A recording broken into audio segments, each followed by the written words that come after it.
city buzzed faintly outside as 13-year-old Ellie lay in bed scrolling through her phone, reading scary stories. Her parents were asleep down the hall, and the only light in the room came from the faint glow of her screen. She came across a post in a local forum, titled, "The Crawlers Are Real, Please Read." Curious, she clicked on it. I am a father who has lost 2 children to the crawlers. I thought I was just sharing a scary story. I didn't know it was real until it was too late. The crawlers are the reason kids are afraid of the darkness under their bed. They live in the space just underneath our world, in the shadows we never think about. They come out at night, drawn to silence, stillness, but mostly to our fear of them. Watch for the signs of the presence of the crawlers, and if you see them, pray, for they are relentless in their hunger. At first, there is a scratching sound. This is the sound of them scratching at our reality. Then, all other sounds will fade, as if you are listening underwater. This is the sign that they have broken through. Then you can feel them move, shifting the mattress ever so slightly as they crawl out from the shadows into our world. Finally, the whispering starts. If you hear it, don't look under the bed. Whatever you do, don't look. Ellie rolled her eyes. "So stupid," she muttered, closing her phone and climbing under the covers. Just as she was drifting off to sleep, she heard it. A soft scratch, scratch, scratch from under her bed. Ellie froze. The sound was faint, almost like the scrape of nails against wood. She told herself it was the house settling, or maybe the neighbor's cat. But then it came again.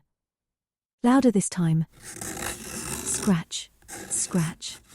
Her breath hitched as she looked around the room, telling herself, "It's nothing, just my imagination."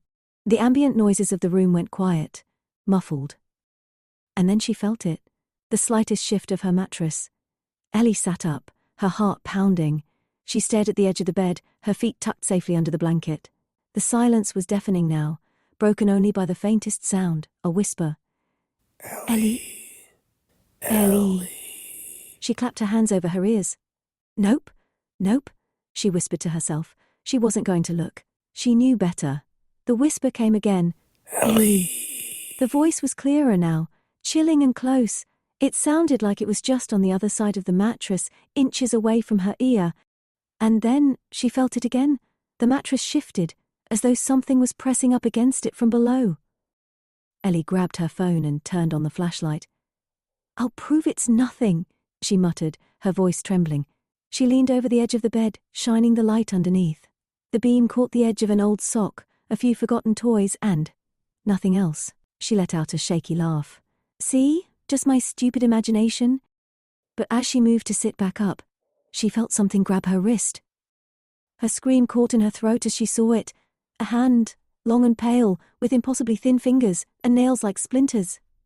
It was pulling her, dragging her down toward the shadows.